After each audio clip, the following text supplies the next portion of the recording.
दोस्तों नमस्कार। आज फिर मैं हाजिर हूँ एक और सच्ची घटना के साथ। दोस्तों, आज की जो सच्ची घटना मैं आप लोगों को सुनाने वाला हूँ, ये सच्ची घटना है मध्य प्रदेश की। मध्य प्रदेश के बीच एक इलाका पड़ता है, जिस इलाके में एक खुशहाल परिवार रहा करता था। जिस परिवार के मुखिया का नाम मंजेश होता है और उसकी पत्नी का नाम कमल होता है। इनकी जिंदगी बड़े ही खुशहाल तरीके से चल रही होती है। दरअसल मंजेश जो होता है वो घर पर शानदार बिजनेस किया करता था और उसकी पत्नी जो थी वो घर पर रहा करती थी।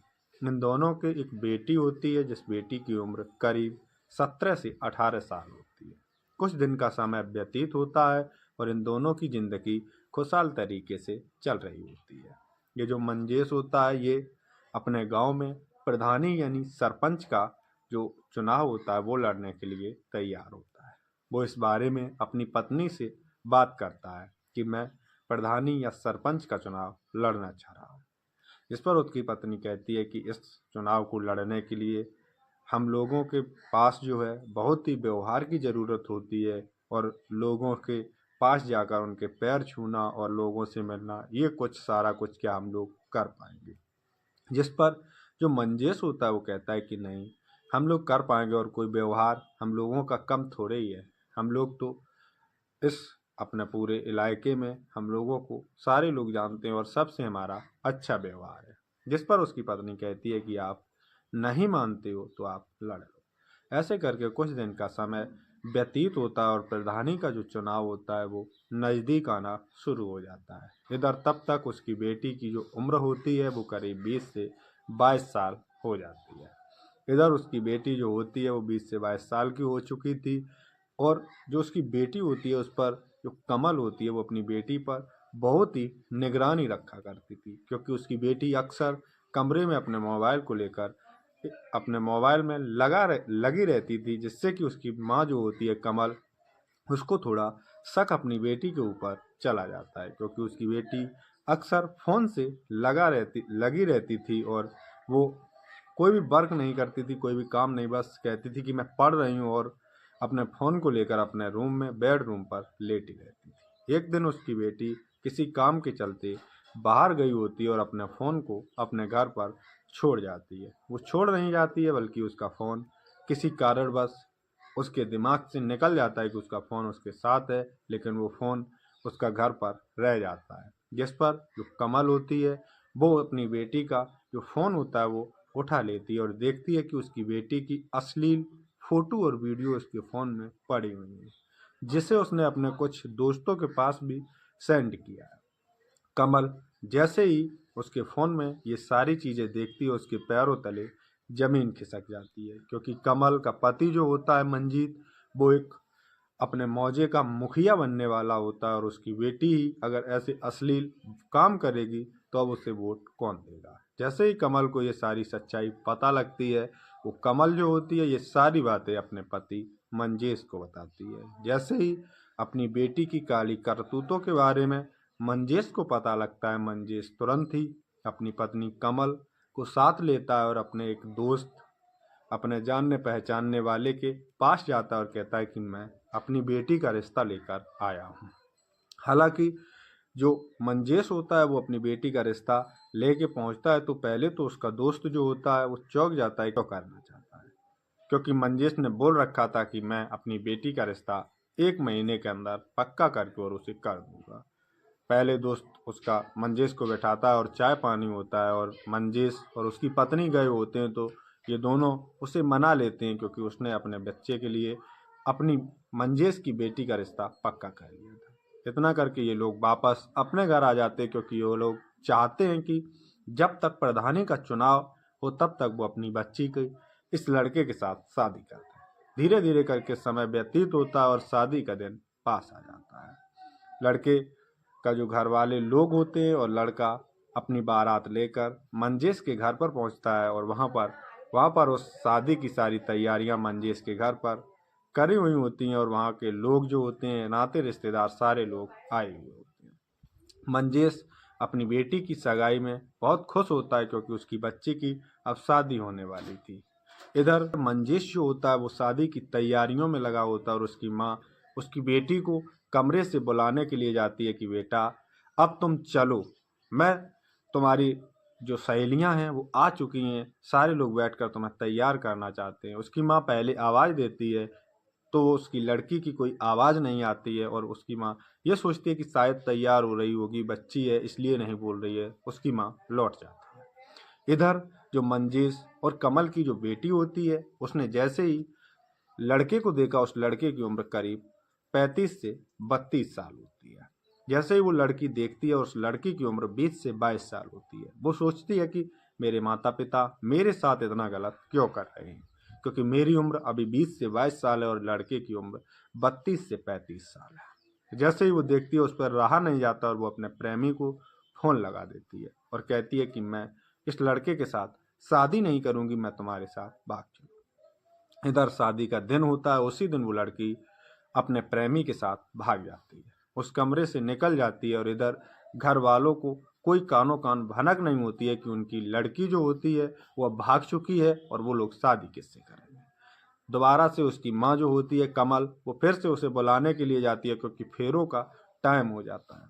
जैसे ही वो पहुंचती है और पहले तो वो अपनी बेटी को आवाज़ देती है, लेकिन जब उसकी बेटी की आवाज़ नहीं आती है तो उसकी माँ किवाड़ खोलती है, देखती है कि उस कमरे में तो कोई नहीं है। बालकनी का जो गेट होता है वो खुला होता है, उधर पीछे से उसकी बच्ची अपने प्रेमी के साथ भाग चुकी है। जैसे ही वो देखती है, उसके पैरों तले जमीन खिसक जाती है और वो रूम को बंद कर देती है और जो मंजीत होता है उसे ढूंढना शुरू कर देती है। कुछ देर में कमल अपने पति मंजीत को ढूंढ लेती है और उसे अपने घर के एकांत में ले जाती है और सारी घटना उसे बताती है कि मंजीत, मैंने जो कहा था वही हुआ, हमारी बच्ची हमारे मुंह पर कालिक पोत कर निकल गई है।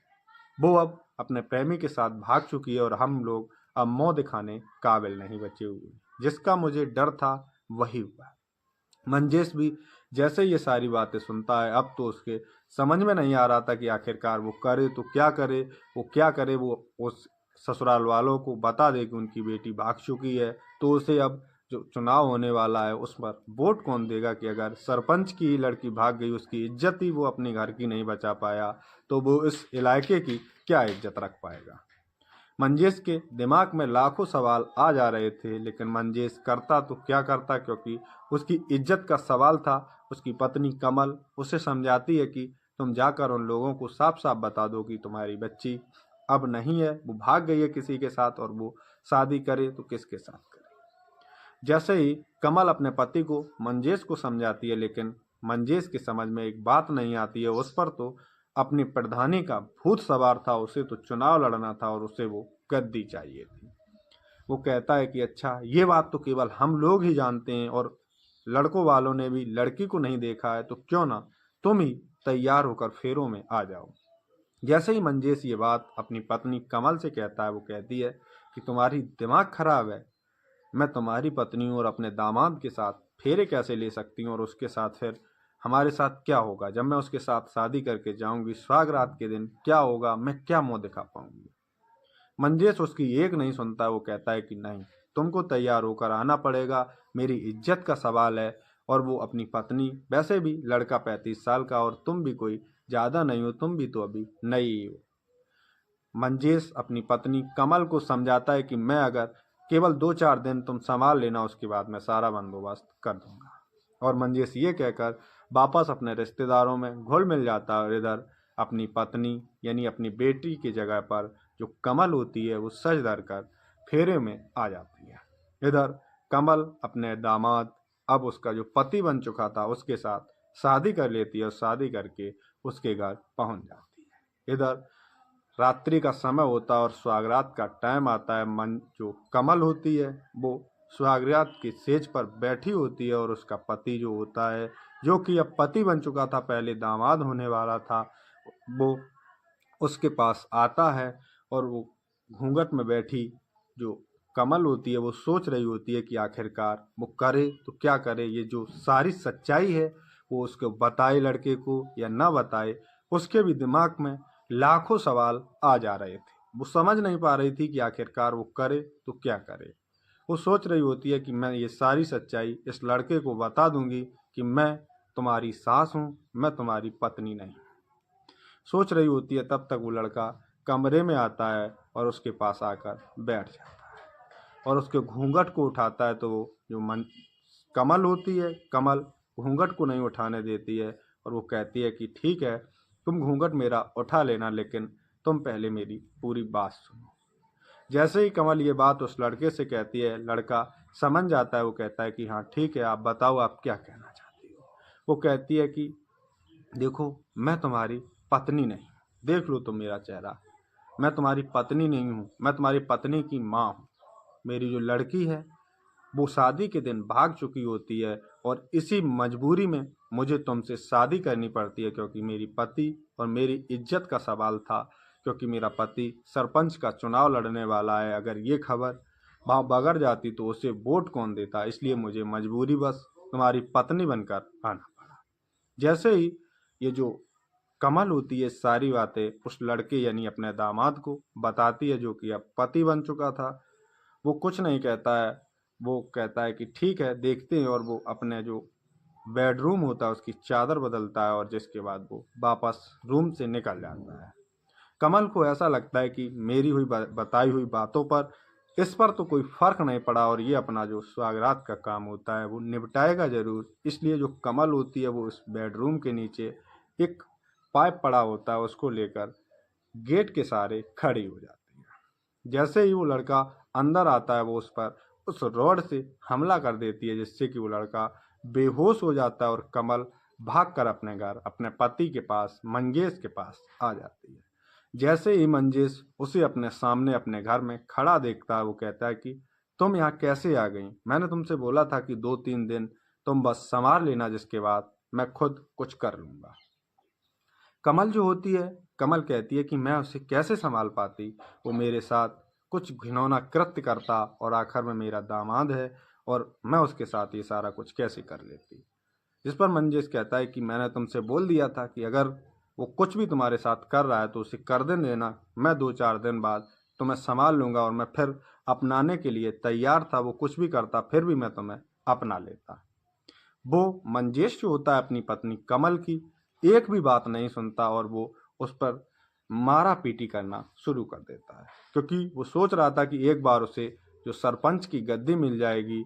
वो उसके मन में वो सरपंच की गद्दी भर गई थी, उसे अपनी पत्नी की इज्जत का भी जरा भी ख्याल नहीं रहा। जिस पर अब जो कमल होती है वो भी पूरी तरीके से समझ जाती है कि उसका पति, उसे तो अपनी पत्नी से भी प्रेम नहीं है, उसे तो बस सरपंच की गद्दी से प्रेम है। जो कमल होती है वो अपने सारे कपड़े एक सूटकेस में भरकर अपने घर से निकल लेती है। जिस पर जैसे ही ये बात मंजेश को पता लगती है कि उसकी पत्नी घर छोड़कर जा रही है उसके मारने पीटने पर, वो उसे जान से मारने की धमकी देता है और वो तब तक कमल निकल आती है। कमल इधर चुपके से निकल रही थी, उधर उसका पति मंजेश उसे ढूंढ रहा था और इधर जो उसका दामाद होता है जो अब उसका पति बन चुका था वो भी उसे ढूंढने लगता है। कमल जैसे ही अपने घर से निकल पाती है, थोड़ी जगह थोड़ी दूर निकल पाती है, उधर सामने से उसका दामाद जो कि अब पति था वो आ जाता है और वो उसे पकड़ लेता है। वो बताता है कि तुमने मेरे मेरे सर पर इतने जोरदार तरीके से वार कर दिया, तुमने शायद गलत सोचा कि मैं तुम्हारे साथ कुछ गलत करूंगा। ऐसा कुछ नहीं था, मैं तुम्हारी बातों को समझ रहा था। जैसे कि आपने जो बात कही थी, मैं ये सोच रहा था कि अब आखिर आगे क्या करना है, कैसे करना है, इसलिए मुझे प्यास लगाई थी और मैं पानी पीकर तुम्हारे पास आता, फिर शांति से तुमसे पूछता कि अब आगे क्या होगा। कमल को जैसे ही उसका पति जो कि दामाद था वो बताता है कि अब आप बताइए कि आगे क्या करना है। जिस पर कमल कहती है कि मैंने बहुत गलत किया, मैं आपसे माफ़ी मांगती हूँ और मैंने आपको समझ नहीं पाया कि आखिरकार मैं किसके साथ क्या कर रही हूँ। इधर जैसे ही वो लड़का जो होता है वो कमल को सारा सामान पैक किए जाते हुए देखता है, वो कहता है कि ये सामान कहाँ से पैक करके आई हो, क्या तुम कहीं जा रही हो? जिस पर कमल सारी सच्चाई बताती है कि मेरा पति अब मुझे घर में नहीं रखेगा, उसे उसने मुझे जान से मारने की धमकी दी है, मैं अब इस घर में नहीं रहता। जिस पर वो लड़का जो होता है जो कि उसका पहले दामाद था अब पति बन चुका था, वो कहता है कि अगर तुम्हारा वो पति तुमको छोड़ रहा है तो मैं भी तुम्हारा पति बन चुका हूँ। मैं सारे संसार के सामने, सारे इतने लोगों के सामने तुमने मुझे अपना पति अपनाया है। अगर तुम्हें कोई ऐतराज ना हो तो तुम मेरी पत्नी बनकर मेरे घर रह सकती हो। जिस पर जो कमल होती है वो उसके गले लिपट कर रोने लगती है कि आखिर ऐसा पति भगवान सबको दे। और जो लड़का जो कि पहले उसका दामाद था वो उसका पति बनकर उसे फिर से अपने घर ले जाता है। जो कमल होती है वो अपने उसी पति के साथ अब अपनी जिंदगी को जी रही होती है। और इधर जो मंगेश होता है वो अपना जो चुनाव होता है उसे हार जाता है और वो उसे घर लेने जाता है। तब वो लड़का उसे भगा देता है कि अब ये मेरी पत्नी है और मैंने सब लोगों के सामने इसे अपनाया है। दोस्तों, अब ये जो लड़का होता है और कमल होते हैं, ये दोनों बड़े ही खुशहाल तरीके से अपनी ज़िंदगी को जी रहे होते हैं। तो दोस्तों, आज की सच्ची घटना सुनाने का मेरा कोई ये उद्देश्य नहीं कि आपके दिल को ठेस पहुँचे, बल्कि आप सतर्क रहें और सावधान रहें। जय हिंद, जय भारत।